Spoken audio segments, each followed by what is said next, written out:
ఆధునిక ఆంధ్రప్రదేశ్ శిల్పి, విజన్ కలిగినటువంటి నాయకుడు, రాష్ట్రాన్ని సాంకేతికత, పారిశ్రామికత, మౌలిక వసతులతో కొత్త శిఖరాలకు తీసుకెళ్లినటువంటి అభివృద్ధి పథకర్త, హైదరాబాదును సైబరాబాదుగా తీర్చిదిద్దినటువంటి దూరదృష్టి, అమరావతిని ప్రజల కలల రాజధానిగా మార్చినటువంటి మహోన్నతమైనటువంటి వ్యక్తి, ఆంధ్రప్రదేశ్ రాష్ట్రాన్ని స్వర్ణాంధ్రగా మారుస్తున్నటువంటి గౌరవ ముఖ్యమంత్రి వర్యులు శ్రీ నారా చంద్రబాబు నాయుడు గారిని ఈ కార్యక్రమాన్ని ఉద్దేశించి మాట్లాడవలసిందిగా కోరుతున్నాం.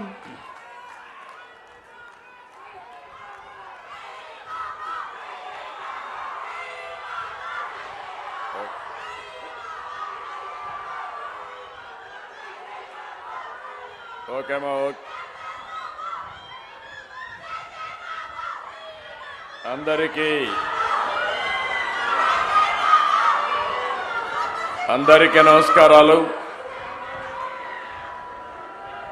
గౌరవనీయులు ఉప ముఖ్యమంత్రి, జనసేన అధినేత,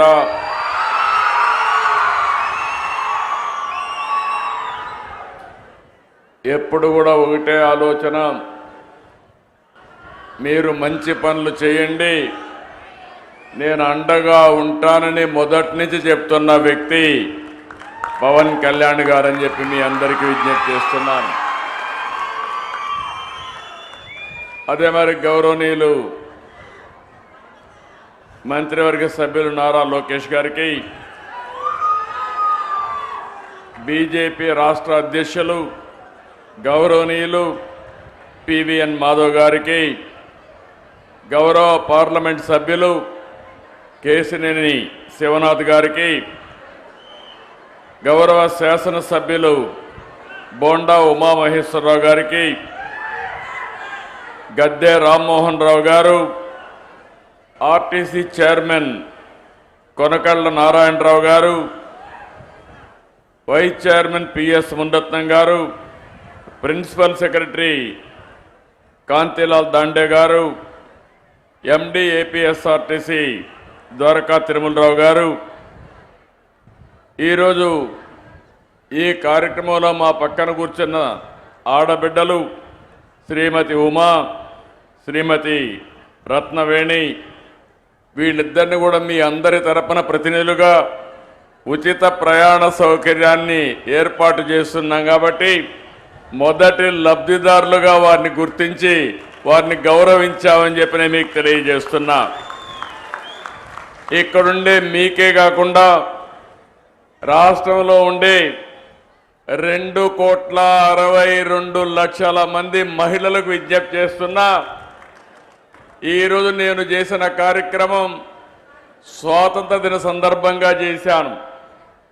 మీకు ఆర్థిక స్వాతంత్రం కల్పించడమే నేను ధ్యేయంగా పనిచేస్తున్నాం. నేను కానీ పవన్ కళ్యాణ్ గారు కానీ బీజేపీ కానీ తప్పకుండా మా ఆడబిడ్డలకు మహర్దశ వచ్చే వరకు మీకు మేము అండగా ఉంటామని హామీ ఇస్తున్నా. ఈరోజు మీ ఆనందం చూస్తున్నా. మీ ఆనందం కోసమే మేము పనిచేస్తున్నాం. నేను అందుకనే ఒక మాట చెప్పాం,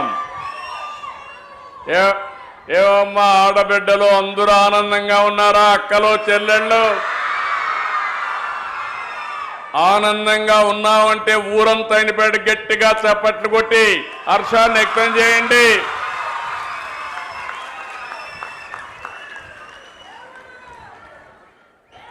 అందుకని ప్రధానమంత్రి గారు వికసిత్ భారత్ 2047 తీసుకొస్తే మనం స్వర్ణాంధ్రప్రదేశ్ 2047 తీసుకొచ్చాం. అందులో మీరు చూస్తే ఆరోగ్యం, ఆనందం, ఆదాయం అందరికీ ఉండాలనే ఏకైక లక్ష్యంతో ముందుకు పోతున్నాం. ఈరోజు మీరందరూ చూసినప్పుడు నేను ఇక్కడికి వస్తే దారంతా బస్సులో ప్రయాణం చేశాం. నేను మిత్రుడు పవన్ కళ్యాణ్ గారు మిగిలినందరం కలిసి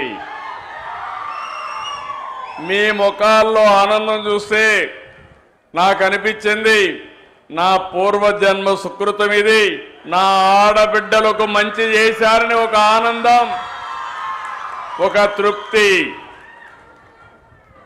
చాలా రోజులు అనుకున్నాం కానీ స్త్రీ శక్తి ఎప్పుడు ప్రారంభించాలి అంటే ఆగస్టు 15 ప్రారంభించాలని నిర్ణయం చేశామంటే దీని వెనకాల ఒక చరిత్ర ఉంది.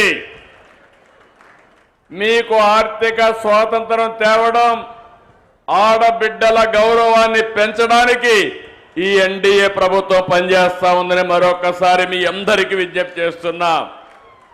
పేరు కూడా స్త్రీ శక్తి అని పేరు పెట్టాం. ఇది ఇప్పుడు నుంచి ప్రతి ఆడబిడ్డ బస్సు ఎక్కి రాష్ట్రంలో ఏ ప్రాంతానికి పోవాలన్నా స్వేచ్ఛగా వెళ్లే అధికారం మీకు ఇచ్చామని మీ అందరికీ విజ్ఞప్తి చేస్తున్నాను. సూపర్ 6 ఆ రోజు చెప్తే నమ్మలేదు, ఈ రోజు గర్వంగా చెప్తున్నా సూపర్ 6 సూపర్ హిట్. అవునా కాదా? అవునంటే చేతులెత్తి చెప్పండి అవునని. దీనికి కారణం మీరు ఒక్కసారి ఆలోచిస్తే, నేను పవన్ కళ్యాణ్ గారు బీజేపీ ముగ్గురం కలిసి ఎన్డీఏగా కూటమి ఏర్పాటు చేశాం. ఎన్నికల ముందే పవన్ కళ్యాణ్ గారు ఒక మాట అన్నారు, ప్రభుత్వ వ్యతిరేక ఓటు చీలడానికి వీలు లేదు, రాష్ట్రాన్ని పునర్నిర్మాణం చేయాలి, బేషరతుగా పొత్తుంటుందని చెప్పిన వ్యక్తి పవన్ కళ్యాణ్ గారు అని చెప్పి నేను మీకు తెలియజేస్తున్నా. అన్ని ఆలోచించుకుని 3 పార్టీలు కూడా మేము ఒకే మాట చెప్పాం, రాష్ట్ర పునర్నిర్మాణం జరగాలి. మీరందరూ కూడా 5 సంవత్సరాలు చాలా ఇబ్బందులు పడ్డారు. నేను అడుగుతున్నా ఇక్కడే వాళ్ళని, 5 సంవత్సరాల్లో ఎప్పుడన్నా నవ్వారమ్మా మీరని అడుగుతున్నా. ఇంట్లో అయినా ఆనందంగా ఉన్నారా అని మిమ్మల్ని అడుగుతున్నా. రోడ్డు మీదకి వస్తే తిరిగి ఇంటికి పోతామని భరోసా మీకుందా అని అడుగుతున్నా. ఈ రోజు హామీ ఇస్తున్నా, నా ఆడబిడ్డల జోలికి ఎవడైనా వస్తే తాట తీస్తా. మీరు నిర్భయంగా ఉండొచ్చు. మీరు ఒకసారి గుర్తుపెట్టుకోవాలి, నాకు మీ మీద ఎక్కడా లేని అభిమానం ఇప్పుడు కాదు, 30 ఏళ్ళ నుంచి ఇదే పని చేస్తున్నా. నేను మీటింగుల్లో చెప్పేవాడిని, ఆడబిడ్డల పరిస్థితి చూస్తే చిన్నప్పుడు తల్లిదండ్రుల పైన తల్లి తండ్రి కూడా వీక్ష చూపించేవారు. మగపిల్లలైతే చదివించేవాళ్ళు, ఆడపిల్లలైతే పెళ్లిళ్ళు చేసి అత్తవారింటికి పంపించేసేవారు. పెద్ద అయిన తర్వాత భర్త పెత్తనం, సినిమాకు పోవాలన్నా లేకుంటే సరదాగా ఒక షాపింగ్కి పోవాలన్నా పర్మిషన్ తీసుకొని వెళ్ళాలి. భర్తకు మాత్రం పర్మిషన్ లేదు, భార్యకు మాత్రం పర్మిషన్ కావాలి. ఆ తర్వాత మీరు ఆలోచిస్తే మీ కడుపులో పుట్టిన మీ బిడ్డలు పెద్ద అయిన తర్వాత నీకేంది తెలియదులే, నువ్వు వంటింట్లో ఉండు అని చెప్పేవారు. అప్పుడు నా ఆలోచనే డాక్రా సంఘాలు, మెప్మా సంఘాలను విజ్ఞప్తి చేస్తున్నా. ఆ రోజు నేను ఒక మాట చెప్పాను, గుర్తుపెట్టుకోవాలి, మా ఆడబిడ్డలు తెలివితేటల్లో అందరికంటే ఎక్కువ. ఒక విధంగా చెప్పాలంటే ఈరోజు మీరు ఆర్టీసీ బస్సుల్లో చూస్తున్నారు, నేను ఆ రోజు ఉద్యోగాల్లో కాలేజ్ సీట్లో రిజర్వేషన్లు పెట్టాను, 33% పెట్టాను. ఆర్టీసీ బస్సుల్లో కండక్టర్లు, డ్రైవర్లు కూడా రిజర్వేషన్లు పెట్టాను. నా ప్రయత్నం ఫలించింది. కండక్టర్లు మాత్రం వచ్చారు, డ్రైవర్లు మాత్రం రాలేదు. తొందరలో ఆర్టీసీలో డ్రైవర్లుగా కూడా మా ఆడబిడ్డలు వచ్చే పరిస్థితి వస్తుంది. తొందరలోనే ఎలక్ట్రికల్ వెహికల్స్ వస్తాయి, స్టీరింగ్ దగ్గర కూర్చుంటే ఆటోమేటిక్గా డ్రైవింగ్ చేసే పరిస్థితి వస్తుంది. కాబట్టి మా ఆడబిడ్డలు పైకి వచ్చే అవకాశం వస్తుంది.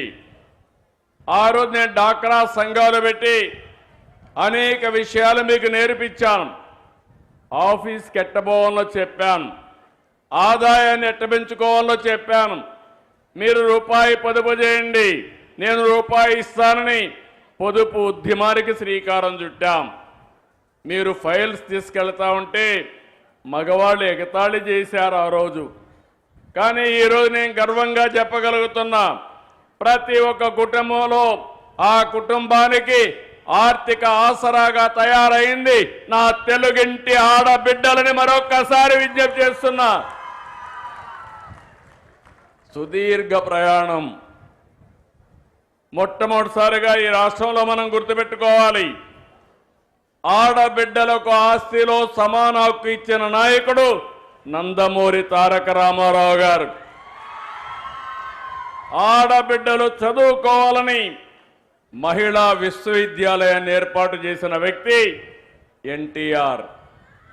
ఆడబిడ్డలకు కూడా రాజకీయాల్లో ప్రవేశం రావాలని స్థానిక సంస్థల్లో 9% రిజర్వేషన్లు పెట్టిన వ్యక్తి ఎన్టీ రామారావు గారు. ఈరోజు కేంద్రంలో ఉండే ఎన్డీఏ 33% ఆడబిడ్డలకు చట్టసభల్లో రిజర్వేషన్లు పెట్టారు. అది ఈరోజు మనం సాధించిన విజయం. దీనికి మనస్ఫూర్తిగా నరేంద్ర మోడీ గారిని అభినందిస్తున్నానని చెప్పి కూడా నేను మీకు తెలియజేస్తున్నా. ఈరోజు నేను అడుగుతున్నా ఈ కుండే వాళ్ళందరినీ, 64 లక్షల మందికి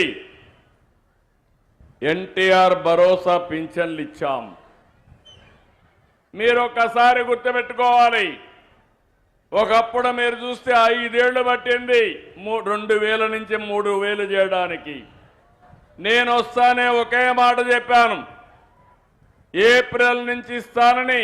పింఛన ఏప్రిల్ నుంచి ఇచ్చామా లేదా అని మిమ్మల్ని అడుగుతున్నా. 64 లక్షల మందికి ఇస్తున్నాం. ఇంకో పక్కన ఆడబిడ్డలున్నారు, తల్లికి వందనం మొన్నే ఇచ్చా. ఎంతమంది పిల్లలుంటే అంతమంది పిల్లలకి 15,000 ఇచ్చామా లేదా అని అడుగుతున్నా. ఇచ్చుంటే గట్టిగా చప్పట్లు కూడా చెప్పండి. మీరు కూడా గుర్తుపెట్టుకోవాలి, ఏదో రాజకీయాల్లో మంచి ప్రభుత్వాన్ని అన్ని పనులు చేసినప్పుడు మాకు ప్రచారం చేసే బాధ్యత ప్రజలే తీసుకోవాల్సిన అవసరం ఉంది. మళ్ళీ మీ భవిష్యత్తుకు నాంది పలకాలన్నా, కంటిన్యూగా మంచి పనులు జరగాలన్నా ఎప్పటికప్పుడు ప్రజా చైతన్యం కూడా చాలా అవసరం అని చెప్పి నేను మీకు తెలియజేస్తున్నా. ఈరోజు అన్నదాత సుఖీభవ పథకం వచ్చిందా లేదా అని ఆడబిడ్డలు అడుగుతున్నా. మీ ఇంట్లో మగవాళ్ళకి అన్నదాత సుఖీభవ కింద కేంద్రం 2,000, మనం 5,000, 47 లక్షల మందికి 7,000 రూపాయలు చొప్పున వేశాం. దీపం నేనే ఇచ్చా. వంట గ్యాస్ సిలిండర్లు మా తల్లిని చూసేవాడిని. వంటింటికి పోతే, వంట రూములోకి పోతే బయట వస్తే కళ్ళల్లో నీళ్లు వచ్చేటివి. రోజంతా వంటగదిలో గడిపేవాళ్ళు. అది చూసిన తర్వాత నాకు అనిపించింది, నా తల్లి పడిన కష్టం నా ఆడబిడ్డలు కష్టపడకూడదని మొట్టమొదటిసారిగా దేశంలో దీపం కార్యక్రమం ప్రవేశపెట్టిన పార్టీ ఆ రోజు తెలుగుదేశం పార్టీ. ఈరోజు మళ్ళీ 2-3 గ్యాస్ సిలిండర్లు ఉచితంగా ఇస్తున్నా. అవునా కాదా అని అడుగుతున్నా. ఆనందంగా ఉన్నారా అని అడుగుతున్నా మిమ్మల్ని అందరినీ. మీ పిల్లలకు ఇప్పుడే బస్సు ఎక్కాం. బస్సులో నేను ఒక 10 మందితో మాట్లాడాను. 10 మందితో మాట్లాడితే పవన్ కళ్యాణ్ గారు కూడా మాట్లాడారు, లోకేష్ గారు మాట్లాడారు, మాధవ్ గారు మాట్లాడాం. అందరూ ఒకటే ఆనందంగా ఉన్నారు.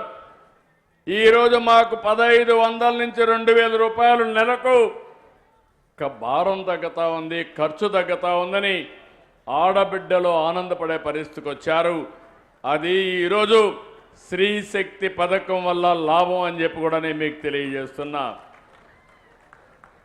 ఈరోజు మేము ఇచ్చిన సంక్షేమ కార్యక్రమాలే కాకుండా ఎన్నికల మేనిఫెస్టోలో చెప్పాం, 20 లక్షల ఉద్యోగాలు ఇస్తామని చెప్పాం. మెగా డిఎస్సీ పెట్టాం. 16,347 ఉద్యోగాలు ఈ మంత్ ఎండ్కి ఇచ్చే పరిస్థితి వస్తుంది. నేను ఒకటి హామీ ఇస్తున్నా, 5 సంవత్సరాల్లో 20 లక్షల ఉద్యోగాలు కల్పించడానికి ఈ ప్రభుత్వం సిద్ధంగా ఉన్నాం. తప్పకుండా చేస్తామని మరొకసారి మీ అందరికీ హామీ ఇస్తున్నా. ఇప్పటికీ మిమ్మల్ని అందరినీ వేధిస్తున్నటువంటి ల్యాండ్ టైటిలింగ్ యాక్ట్ కూడా రద్దు చేశాం. అన్నా క్యాంటీన్లు పెట్టాం. మీరు ఎవరైనా ఇక్కడికి వస్తే పని చేసుకుని అన్నా క్యాంటీన్లో భోంచేసి బస్సు ఎక్కి ఒక్క పైసా ఖర్చు లేకుండా సురక్షితంగా ఇంటికి వెళ్ళే ఏర్పాటు చేశాం. ఇవన్నీ కూడా మొట్టమొదటిసారిగా నేను సంతకాలు చేశాను. అదే సమయంలో సూపర్ 6 అంతా కూడా ఈరోజు ఇంప్లిమెంట్ చేశాం. ఈరోజు మిమ్మల్ని చూస్తున్నాను, కొంతమంది కావాలని అనవసరంగా కన్ఫ్యూజ్ చేస్తున్నారు. ఈరోజు ఎన్నో సమస్యలు ఉన్నాయి. మా మిత్రుడు పవన్ కళ్యాణ్ గారు అడిగారు, సార్ ఇవన్నీ సాధ్యమా అన్నారు. నేను ఒకటే చెప్పాను, తప్పకుండా మనసుంటే సాధ్యం. మన ఆడబిడ్డలకు ఇవ్వాలి, ఇచ్చి తీరతానని ఆ రోజు చెప్పాను. మాట నిలబెట్టుకున్నామని మరొక్కసారి విజ్ఞప్తి చేస్తున్నా. Palle Velugu, ultra Palle Velugu, city ordinary, express, metro express, వీటిలో ఏ బస్సు ఎక్కినా, ఎంత దూరం వెళ్ళినా, జిల్లాలు మారినా ఎవరికి ఇబ్బంది లేకుండా ప్రయాణ సౌకర్యం ఏర్పాటు చేసే బాధ్యత ఈ ప్రభుత్వానిది. 11,449 బస్సుల్లో 8,458 బస్సులు మీకోసం, స్త్రీ శక్తి కోసం కేటాయించాం.